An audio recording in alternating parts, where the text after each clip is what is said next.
بسم الله الرحمن الرحيم ومن أحسن قولا ممن دعا إلى الله وعمل صالحا وقال إنني من المسلمين. السلام عليكم ورحمة الله وبركاته. إن الحمد لله نحمده ونستعينه ونستغفره ونعوذ بالله من شرور أنفسنا ومن سيئات أعمالنا. من يهده الله فلا مضل له ومن يضلل فلا هادي له. وأشهد أن لا إله إلا الله وحده لا شريك له وأشهد أن محمدا عبده ورسوله صلى الله تعالى عليه وعلى آله وصحبه وسلم تسليما كثيرا أما بعد. সম্মানিত শ্রোতা দর্শক মন্ডলী, আল্লাহ রাব্বুল আলামিনের প্রশংসা এবং প্রিয় রাসূল সাল্লাল্লাহু আলাইহি সাল্লামের উপর সালাত ও সালামের পর আজ রবিবার 23 রবিউল সানি 1443 হিজরি মোতাবেক 28 নভেম্বর 2021 ধারাবাহিক আলোচনা নাজাত প্রাপ্ত দলের আকীদা পর্ব নম্বর 69। বিষয়বস্তু তাকদীর সম্পর্কেও একটি গুরুত্বপূর্ণ বিষয়, তা হচ্ছে আত-তাকদীরুল উমরি ইয়াউমাল মিসাক। তাকদীরের যেই ভাগগুলি বর্ণনা করেছিলাম তার একটি হচ্ছে আল্লাহ রাব্বুল আলামিন যেই দিন মিসাক আদম সন্তান থেকে চুক্তি বা অঙ্গীকার নিয়েছিলেন, সেই দিনে যে আল্লাহ রাব্বুল আলামিন প্রতিটি মানুষের তাকদীর উমরি, পুরো আয়ুর তাকদীর লিখেছেন, এর দলিল সংক্ষেপে আবার বলি। যেদিন আল্লাহ রাব্বুল আলামিন আদম সন্তানের কাছ থেকে চুক্তি নিয়েছেন যে তারা আল্লাহকে রব বলে স্বীকার করেছে এবং করবে এবং তার ইবাদতবন্দি করবে, সেই দিন আল্লাহ রাব্বুল আলামিন তাদের পুরো আয়ুর যে তাকদীর লিখেছেন, তাকদীর উমরি, পুরো আয়ুর তাকদীর, এর দলিল কোরআন এবং হাদিস থেকে একটি আয়াত নিয়ে এসেছেন সূরা আরাফ আয়াত নম্বর 172, এবং তারপরে হাদিস নিয়ে এসেছেন 3টি। বলছেন লেখক, মা দলিলুত তাকদীরিল উমরি ইয়াউমাল মিসাক, চুক্তির দিবসে যে মানুষের পুরো আয়ুর তাকদীর লিখিত হয়েছে, নির্ধারিত হয়েছে, তার দলিল কি? বলছেন কাল আল্লাহ তাআলা, মহান আল্লাহ ইরশাদ করেছেন কোরআনে কারীমে, ওয়াইদ আখাযা রাব্বুকা মিন বানি আদামা মিন যুহুরিহিম যুররিয়াতাহুম, স্মরণ করো যখন তোমার প্রতিপালক গ্রহণ করেছিলেন আদম সন্তান থেকে, মিন যুহুরিহিম, যখন তারা আদম আলাইহিস সালামের পৃষ্ঠদেশে ছিল, যুররিয়াতাহুম, তাদের সন্তানদের থেকে, ওয়া আশহাদাহুম, এবং তাদের কাছ থেকে সাক্ষী নিয়েছিলেন, আলা আনফুসিহিম, তাদের সম্পর্কে, আলাস্তু বিরাব্বিকুম, তোমাদের প্রতিপালক কি রব আমি নই? কালু, তখন সকল আদম সন্তান বলেছিল, মুসলিম কাফির সকলে বলেছিল, বেলা, অবশ্যই আল্লাহ, হ্যাঁ, শাহিদনা, আমরা সাক্ষ্য প্রদান করছি, আমরা স্বীকার করছি যে আপনি আমাদের রব। এই যে সাক্ষী আল্লাহ রাব্বুল গ্রহণ করেছিলেন আল্লাহর রুবুবিয়তের, আল্লাহ রাব্বুল আলামিনের তাওহীদের সমস্ত আদম সন্তান থেকে। এই যে সংক্ষেপে আয়াতটি রয়েছে, এই আয়াতের তাফসীরে যে হাদিসগুলি রয়েছে তার মাধ্যমে জানতে পারবো তাকদীর উমরি সম্পর্কে, মানে মানুষের পুরো আয়ুর তাকদীর সম্পর্কে। বলছেন তারপর লেখক একটি রিওয়ায়াত, বলছেন ওয়ারাওয়া ইসহাক ইবনে রাহওয়াই, ইমাম ইসহাক ইবনে রাহওয়াই বর্ণনা করেছেন। ইসহাক ইবনে রাহওয়াই, এটা হচ্ছে একটি উচ্চারণ এই রাহওয়াই শব্দটির, ইমাম ইসহাক রাহমাতুল্লাহর পিতা রাহওয়াই, আর আরেকটি হচ্ছে ইসহাক ইবনে রাহওয়িয়া, দুটো উচ্চারণ এতে রয়েছে। রাহওয়াই যেমন প্রখ্যাত আরবির গ্রামারের পণ্ডিত সিবওয়াই, ইমাম সিবওয়াই, নাহুর যে বিদ্বান বা পণ্ডিত, তাকে সিবওয়াই বলা হয়, ঠিক ওই রকম রাহওয়াই। তো ইমাম ইসহাক ইবনে রাহওয়াই প্রখ্যাত ইমাম ছিলেন এবং তিনি বড় মুহাদ্দিস ছিলেন। বলছেন যে তার নাম হচ্ছে ইসহাক বিন ইব্রাহিম, তার পিতার নাম ইব্রাহিম বিন মাখলাদ তামিমি আল হানজালি, আর তার পিতার উপাধি হচ্ছে রাহওয়াই। রাহওয়াইটি তার পিতার উপাধিগত নাম। তার জন্ম হয় 166-তে। ইমাম আব্দুল্লাহ বিন মুবারকের কাছ থেকে তিনি হাদিস শুনেছেন বাল্য জীবনে।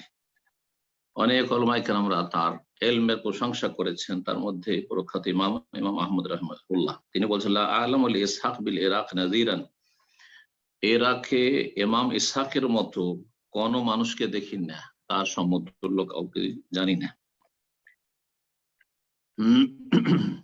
ইমাম ইসহাক ইবনে রাহওয়াই বর্ণনা করছেন যে আন্না রাজুলান কাল, জনৈক ব্যক্তি একবার বলল, ইয়া রাসূলুল্লাহ, হে আল্লাহর রাসূল, আতুবদাউল আমালু আম কাদ মাদা আল কাদাউ, মানুষের আমল এই প্রথমেই শুরু হয়, যখন মানুষ যে কোনো আমল করে, কর্ম করে, তখনই সেটা শুরু হইল, তার আগে কোনো কিছু লিখাও ছিল না, নির্ধারিত ছিল না আল্লাহর পক্ষ থেকে, এমনটা মানে তকদির বলে কিছু নেই, এ কথা বলার উদ্দেশ্য নাকি কাদ মাদাল কাদা ও চূড়ান্ত ফয়সালা আল্লাহর পক্ষ থেকে হয়েছে, মানে আল্লাহর লিখনিতে এসব লিখা আছে আর সে অনুযায়ী হচ্ছে, যা লিখা আছে, যা ঘটবে ভবিষ্যতে আল্লাহ সবকিছু জানেন, আল্লাহ তাই লিখে রেখেছেন, আর যা লিখা আছে সেগুলি নিশ্চিত ঘটবে, তাই যা লিখা আছে সেই অনুযায়ী ঘটে থাকে।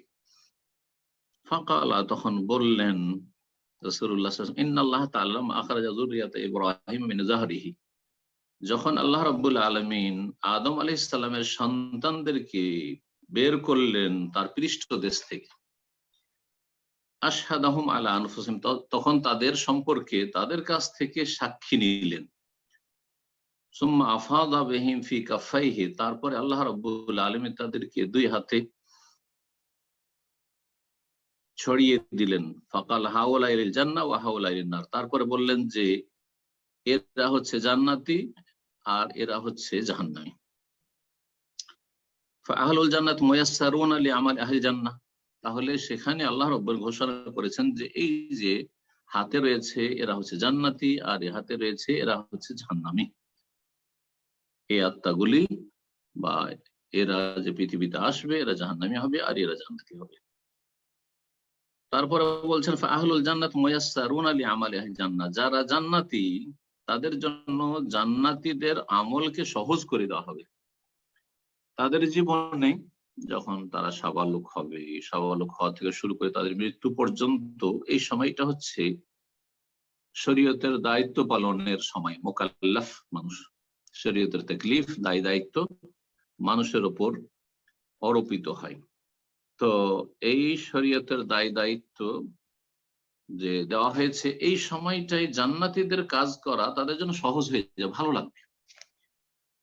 ও আহলুন নার মুয়াসসারুনা লিআমালি আহলি নার, আর যারা জাহান্নামী তাদের জন্য জাহান্নামীদের আমলগুলি, কর্মকাণ্ডগুলি সহজ করে দেওয়া হবে, ওগুলি ভালো লাগবে তাদেরকে। সহজ করে দেওয়া মানে এই নয় যে আল্লাহ জবরদস্তি করছেন, কারোর উপর কিন্তু জোর জবরদস্তি করেন না, এটা আমরা প্রাকৃতিক ভাবে বুঝতে পারছি, এটা আমাদের অনুভূত বিষয়, আমরা হাড়ে হাড়ে টের পাচ্ছি।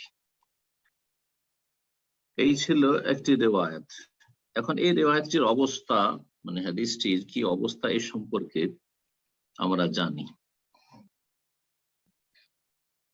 এই হাদিসটি ইমাম ইসহাক ইবনে রাহওয়াই এর হাদিস ইমাম ইবনুল কাইয়িম রাহিমাহুল্লাহ তার কিতাব শিফাউল আলীর নিয়ে এসেছেন, এবং ইমাম ইবনে জারীর রাহমাতুল্লাহ আলাইহি এই হাদিসটি 4টি সনদে বর্ণনা করেছেন তাফসীর ইবনে জারীরে। ইমাম আবু দাউদ রাহিমাহুল্লাহ এই হাদিসটি ইবনে উমর থেকে সংক্ষেপে বর্ণনা করেছেন কিতাবুস সুন্নাহ। এছাড়া অন্যান্য কিছু কিতাবে রয়েছে। ইমাম ইবনে আবি আসিম তার কিতাবুস সুন্নাহ, আকীদার কিতাব, তাতে বর্ণনা করেছেন। আল্লামা আলবানী রাহিমাহুল্লাহ হাদিসটিকে সহিহ বলেছেন। এই হাদিসটিকে আল্লামা আলবানী রাহিমাহুল্লাহ সহিহ বলেছেন। এই হাদিসের সম্পর্কে যে আলোচনাগুলি রয়েছে, কিছু তাতে যে আপত্তিও রয়েছে। তো তো সব দিক মিলিয়ে দেখা যাচ্ছে যে হাদিসটি সহিহ লিগাইরিহি, বিভিন্ন সূত্র থেকে আসার ফলে হাদিসটি হচ্ছে সহিহ লিগাইরিহি। জি, মানে হাসান বিভিন্ন সূত্র থেকে যদি আসে তাহলে সেটা সহিহ লিগাইরিহি হয়। আল্লাহু আলাম। দ্বিতীয় হাদিস মুয়াত্তা ইমাম মালিকের রয়েছে, বলছেন অফিল মুয়াত্তা মালিক হাদিস রয়েছে আন্না ওমর ইবনে খাত্তাব রাদিয়াল্লাহু আনহু, ওমর ইবনে খাত্তাব রাদিয়াল্লাহু আনহুকে জিজ্ঞেস করা হয় আন হাযিহিল আয়া, এই আয়াত সম্পর্কে, সূরা আরাফের আয়াত নম্বর 172, যে আদম আলাইহিস সালামের পৃষ্ঠদেশ থেকে তার সন্তানদের আত্মাগুলিকে আল্লাহ বের করে তাদের কাছ থেকে সাক্ষী নিয়েছিলেন এই বিষয়টি। ওয়াইদা আখাযা রাব্বুকা মিন বানি আদাম মিন যুহুরিহিম যুররিয়াতাহুম ওয়া আশহাদাহুম আলা আনফুসিহিম আলাস্তু বিরাব্বিকুম ক্বালু বালা শাহিদান আন তাকুলু ইয়াউমাল কিয়ামাহ, তারা বলা, হে আল্লাহ অবশ্যই তুমি আমাদের রব এবং আমরা সাক্ষ্য প্রদান করছি। আর এই সাক্ষী এই জন্য আল্লাহ নিয়েছিলেন যে আন তাকুলু ইয়াউমাল কিয়ামাহ, যাতে করে কিয়ামতের দিন না বলতে পারো। এখানে আন তাকুলু আসলে ছিল আল্লাহ তাকুলু, বলি আল্লাহ তাকুলু, যাতে করে তোমাদের বলার সুযোগ না হয়, তোমাদের কাছ থেকে সাক্ষী নিয়েছি। ইন্না কুননা আন হাযা গাফিলিন, এর থেকে আমরা উদাসীন ছিলাম, বেখবর ছিলাম, আমরা জানতাম না। এটা তো নেওয়া হয়েছে, কিন্তু সেটা তার মনে নেই পৃথিবীতে আসার পরে। এটা স্মরণ করিয়ে দেওয়ার জন্য আম্বিয়া রসুলগণকে আল্লাহ পাঠিয়েছেন যুগে যুগে, প্রতিটি জাতির কাছে আল্লাহ নবী রসুল পাঠিয়েছেন। ওয়া মিন উম্মাতিন ইল্লা খালা ফিহা নাযীর, এবং আসমানি সিলেবাস, আসমানি কিতাব নাযিল করেছেন আল্লাহ রাব্বুল আলামিন। সুতরাং মানুষের কাছে আর কোনো ওজর নেই। তারপরে বিভিন্ন মাধ্যমে বর্তমান যুগে বিশেষ করে এত আল্লাহ রাব্বুল আলামিন সায়েন্স টেকনোলজির উন্নতি দিয়েছে যে বিভিন্ন মাধ্যমে ঘরে ঘরে তৌহিদের দাওয়াত, ওহীর দাওয়াত, আসমানি সিলেবাসের দাওয়াত পৌঁছে গেছে আর পৌঁছে দেওয়া হচ্ছে। সেটা সামনে দিয়ে বারবার আসছে, চলে যাচ্ছে, কিন্তু উপেক্ষা করছে অধিকাংশ লোক, বেপরোয়া, মানে না, অথবা গাফিল, প্রয়োজন মনে করে না, গরজ মনে করে না।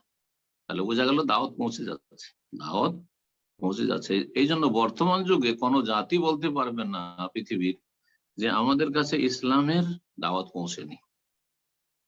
সরাসরি কোনো দায়ী তার কাছে পৌঁছিতে হবে, আর ইসলামের দাওয়াত দিতে হবে, তাওহীদের দাওয়াত দিতে হবে, শিরক বিদআত থেকে সতর্ক করতে হবে। প্রতিটি মানুষের কাছে এটা আবশ্যক নয়, যে কোনো ভাবে হোক না কেন, যদি দাওয়াত পৌঁছে যায় যথেষ্ট, তার কাছে দাওয়াত পৌঁছে গেছে, আল্লাহর হুজ্জত কায়েম হয়ে গেছে। কিয়ামতের দিনে অবশ্যই ধরা খাবে প্রতিটি মানুষ, যদি শিরক মুক্ত না হইতে পারে, কুফরি নাস্তিকতা মুক্ত না হইতে পারে, আর তাওহীদ প্রতিষ্ঠাকারী না হতে পারে।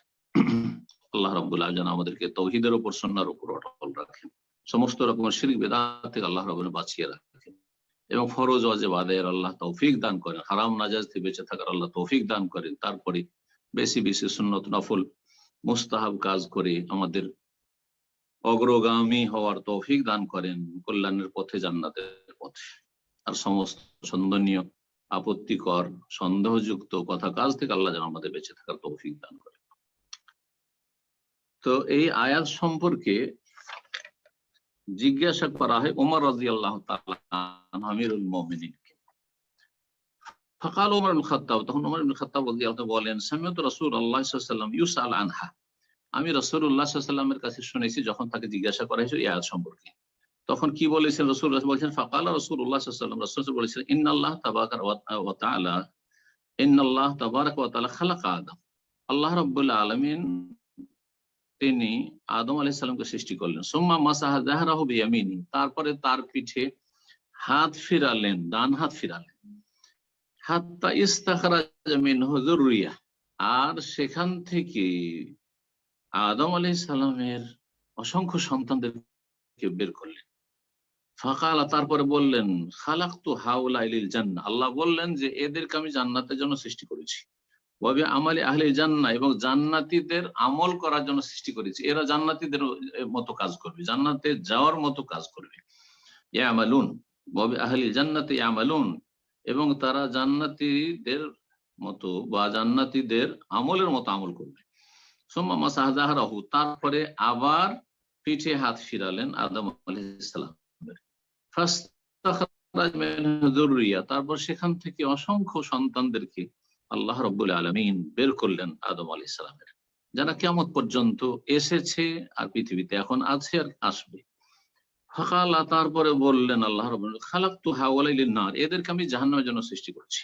ওয়াবি আমালি আহলিন নারি আমালুন, আর এরা জাহান্নামীদের আমল করবে, জাহান্নামীদের আমল এরা করবে। এই হাদিস সম্পর্কে ভাষ্যকার বলছেন যে এই হাদিস ইমাম মালিক রাহিমাহুল্লাহ উমর রাদিয়াল্লাহু তাআলা আনহু বর্ণনা করেছেন, আবু দাউদ বর্ণনা করেছেন উমর রাদিয়াল্লাহু তাআলা আনহু থেকে, মুসনাদে আহমদে রয়েছে উমর রাদিয়াল্লাহু তাআলা আনহু থেকে, তিরমিজিতে রয়েছে উমর থেকে। আর ইমাম তিরমিজি তারপরে এই হাদিসটি সম্পর্কে বলছেন হাযা হাদিসুন হাসান। ইমাম তিরমিজি রাহমাতুল্লাহর কাছে হাদিসটি হচ্ছে হাসান, মানে সুন্দর, হাসান মানে মকবুল, গ্রহণযোগ্য। তবে তিরমিজি রাহমাতুল্লাহ আলাইহি হাদিসের সহিহ জয়ীফের ক্ষেত্রে একটু শিথিল ছিলেন, তাকে বলা হয়েছে যে তিনি মুতাসাহিল ছিলেন, যার ফলে অধিকাংশ হাদিস যেগুলোকে ইমাম তিরমিজি রাহমাতুল্লাহ আলাইহি হাসান বলেছেন, সেগুলি যা অন্যান্য আরো মুহাদ্দিস রয়েছেন, যারা হাদিসের সহিহ জয়ীফের বিশেষজ্ঞ, তাদের কাছে অধিকাংশ হাদিসগুলি জয়ীফ সাব্যস্ত হয়েছে।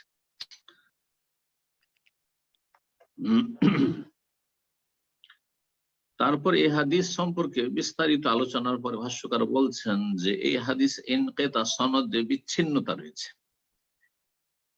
এবং তাতে দুইজন মজহুল, অজ্ঞ, অপরিচিত বর্ণনাকারী রয়েছে। সুতরাং ফাল হাদিস যায়ীফুল ইসনাদ, হাদিসের সনদ হচ্ছে যায়ীফ, দুর্বল। তবে হাদিসের সনদ দুর্বল হলেও এই মর্মে বর্ণনা এসেছে ওমর রাদিয়াল্লাহু তাআলা থেকে, আলী থেকে, উবাই ইবনে কাব থেকে, ইবনে আব্বাস থেকে, ইবনে ওমর থেকে, আবু হুরায়রা থেকে, আবু সাঈদ খুদরি থেকে, আবু সুরাইদ থেকে, আব্দুল্লাহ ইবনে মাসউদ থেকে, আব্দুল্লাহ বিন আমর ইবনে আস থেকে, ইমরান বিন হোসেন থেকে, মা আয়েশা থেকে, আনাস বিন মালিক, সুরাকা, এই সমস্ত রাদিয়াল্লাহু তাআলা আনহুম আজমাইন সাহাবায়ে কেরাম থেকে, অনেকগুলি সাহাবায়ে কেরাম থেকে এই মর্মে, এই অর্থ বহন করে এমন হাদিস বর্ণনা করা হয়েছে।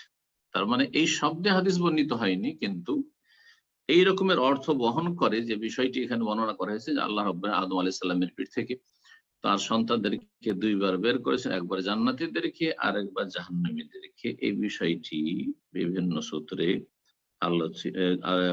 বর্ণিত হয়েছে।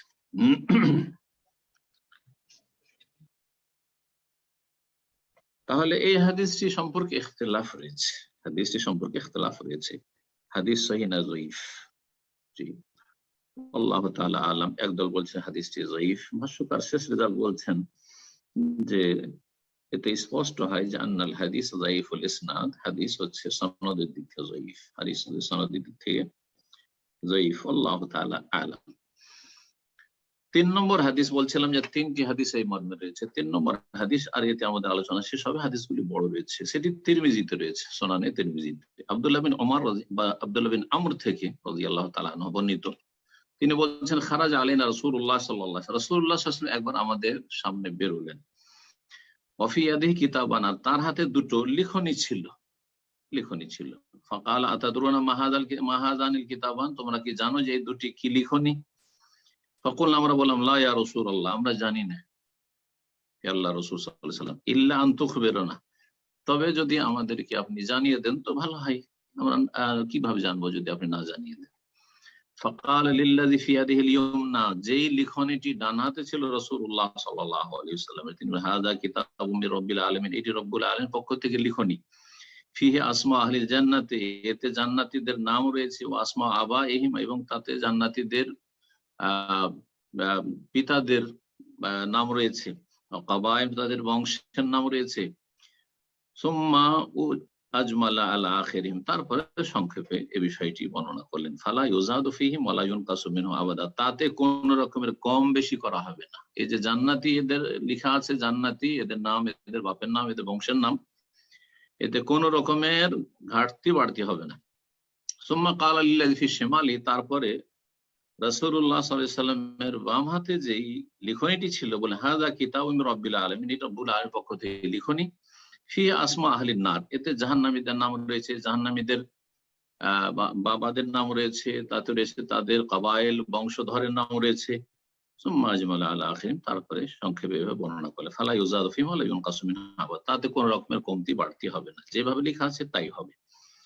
ফাকাল আসহাবু, তখন রাসূলুল্লাহ সাল্লাল্লাহু আলাইহি ওয়াসাল্লামের সাহাবায়ে কেরাম রাদিয়াল্লাহু আনহুম বললেন, ফাফিমাল আমাল ইয়া রাসূলুল্লাহ, তাই যদি হয় যে এতে জান্নাতীদের নাম রয়েছে লিস্ট আর এতে জাহান্নামীদের লিস্ট রয়েছে, তাহলে আমল করার ফায়দা কি? তাহলে আমল কি জন্য করতে হবে? ভালো আমলের তাহলে কি কোনো গুরুত্ব আছে? এবং খারাপ আমল থেকে বাঁচার কি কোনো গুরুত্ব আছে? ইনকান আমরুন কাদ ফরিগা মিনহু, যদি এটাই হয় যে এটি এমন একটি বিষয় যে সেটা থেকে আল্লাহ রাব্বুল আলামিন ফারিগ হয়ে গেছেন, অবসর হয়ে গেছেন, মানে সেটা সম্পূর্ণ করে ফেলেছেন। রাসূলুল্লাহ এই কথা বললেন না যে না কোনো লাভ নেই কর্ম করে, নেক আমল করে লাভ নেই, আর গুনাহ থেকে বেঁচে কোনো লাভ নাই, এ কথা বলে যা হওয়ার হয়ে গেছে, এ কথা বলেননি। তার মানে মানুষ পাথরের মতো নয়। ফাকালা ওয়াসাদ্দিদু ওয়াকারিবু, তোমরা মধ্যম পন্থা অবলম্বন করো এবং কাছাকাছি হওয়ার চেষ্টা করো। পুরোপুরি তোমরা হেদায়েত প্রাপ্ত হতে পারবে না, পুরোপুরি একবারে ভালো হয়ে যাবে কারো দ্বারা সম্ভব নয়, মানুষ ত্রুটি যুক্ত। কিন্তু বাড়াবাড়িও করিও না আর ঘাটতিও করিও না। সাদ্দেদুম, মধ্যম পন্থা অবলম্বন করো যথাসাধ্য যতটা পারছো। আর এই মধ্যম পন্থাই হচ্ছে ফরজ ওয়াজিব কমপক্ষে আদায় করা, হারাম কবিরা থেকে বেঁচে থাকা, আর আকীদার পরিশুদ্ধি, আল্লাহর ইবাদত বন্দেগী যথাযথ পালন করা, হালাল হারাম আল্লাহ রাব্বুল আলামিন যে হালাল হারামের সীমানা নির্ধারণ করেছেন সে সীমানার খেয়াল রাখা, এটি হচ্ছে মধ্যম পন্থা। যা আল্লাহ হারাম করেননি আপনি হারাম করবেন না, এটা হচ্ছে বাড়াবাড়ি। আর আল্লাহ রাব্বুল আলামিন যা হারাম করেছে সেটাকে হালাল মনে করবেন না, হালালকে হারাম আর হারামকে হালাল, দুটোই হচ্ছে বিভ্রান্তি। ফাইন্না সাহিবাল জান্নাতি ইউখতামু বিআমালিহি জান্নাহ, তোমরা যথাসাধ্য কাছাকাছি হওয়ার চেষ্টা করো, কারণ যে জান্নাতি হবে তাকে জান্নাতীদের আমল দ্বারাই তার সমাপ্তি ঘটানো হবে। জান্নাতীর সমাপ্তি ঘটানো হবে, শেষ অবস্থাটা হবে জান্নাতীদের কাজ। যদি সারা জীবনও পাপী থাকে, গোমরা থাকে, শিরকি কুফরি আকীদার লোক ছিল, কিন্তু মরার আগে তওবা করে নিল, মরার আগে ইসলাম গ্রহণ করে নিল। 80-90 বছর বয়সে অনেকে ইসলাম গ্রহণ করছে। জি, ওয়াইন আমেল আই আমাল, যদিও সারা জীবন যে কোনো আমল করুক না কেন কিন্তু শেষখানে ভালো হয়ে গেছে। ওয়াইনা সাহিবান নারী, আর যে জাহান্নামে হবে, ইউখতামু লাহু বিআমালি আহলিন নার, জাহান্নামীদের আমল দ্বারা তার সমাপ্তি হবে। সারা জীবন অনেক ভালো কাজ করে শেষখানে বিভ্রান্তির শিকার হয়েছে। অনেকে আছে এক সময় কোরআন সুন্নাহর অনুসারী ছিল, সহিহ আকীদা বলে ভাবা হতো তাকে, সে জঙ্গি হয়ে তার সমাপ্তি, খারেজি হয়ে তার সমাপ্তি হলো, কাদিয়ানি হয়ে গেছে। জি, জানা আছে, মানে কতকে কাদিয়ানি হয়ে গেছে, হেদায়েতের উপর গোমরাহ হয়ে গেছে। এক সময় সে মাদ্রাসায় লেখাপড়া করেছিল, এক সময় সে 5 ওয়াক্ত সালাত ছাড়তো না, এক সময় কত যে ভালো কাজ করেছে, শেষখানে নাস্তিক হয়ে মারা গেছে, শেষখানে শিরকি আকীদা নিয়ে মারা গেছে, শেষখানে সেহেরে জাদু করে কুফরি করে মারা গেছে, ঈমান ভঙ্গ করে মারা গেছে। দোষ তো আল্লাহর নয়, দোষ হচ্ছে তার কর্মের দোষ, তার দোষ। বলছেন যে জাহান্নামী যে হবে তার সমাপ্তি ঘটবে জাহান্নামীদের আমলের সাথে। ওয়াইন আমেলা আই আমাল, তার আগে যতই বা যে কোনো কাজ করুক না কেন, যে কোনো আমল করুক না কেন, শেষখানে সে খারাপ কাজ করে দুনিয়া থেকে যাবে। সুম্মা ক্বালা রাসূলুল্লাহ সাল্লাল্লাহু আলাইহি ওয়াসাল্লাম, তারপর রাসূল বললেন, বিয়াদাইহি ফানাবাযাহুমা, দুই হাতের ইশারায় বললেন, আর তারপরে দুটোকে আলাদা করলেন। সুম্মা ক্বালা ফারাগা রাব্বুকুম মিনাল ইবাদি, তোমাদের প্রতিপালক বান্দার শেষ পরিণাম ফলাফল থেকে আল্লাহ ফারিগ হয়ে গেছেন, মানে শেষ রেজাল্ট আল্লাহ লিখে দিয়েছেন। ফারিকুন ফিল জান্নাহ, একদল জান্নাতে যাবে সৃষ্টির মানব জাতির, ও ফারিকুন ফিস সাইর, আর একদল জাহান্নামে যাবে। যেমন কোরআনে কারিমে একটি আয়াত রয়েছে, ফারিকুন ফিল জান্নাহ ওয়া ফারিকুন ফিস সাইর। ইমাম তিরমিজি রাহমাতুল্লাহ হাদিসটি সম্পর্কে বলছেন, হাযা হাদিসুন হাসানুন সহিহুন গরীব, এই হাদিসটি হচ্ছে হাসান সহিহ গরীব। তিরমিজিতে হাদিসটি রয়েছে আব্দুল্লাহ বিন আমর ইবনে আস থেকে, এবং এই হাদিসটি ইমাম ইবনুল কাইয়্যিম নিয়ে এসেছেন তার কিতাব শিফাউল আলীলে। এই হাদিসটি হচ্ছে সহিহুল ইসনাদ, সনদের দিক থেকে ভাষ্যকার বলছেন যে সহিহুল ইসনাদ, সনদের দিক থেকে হচ্ছে সহিহ। আল্লাহু তাআলা আলাম। এখানে আজকের আলোচনা শেষ হচ্ছে। ওয়া সাল্লাল্লাহু আলা নবিয়িনা মুহাম্মদ ওয়া আলা আলিহি ওয়া সাহবিহি আজমাইন।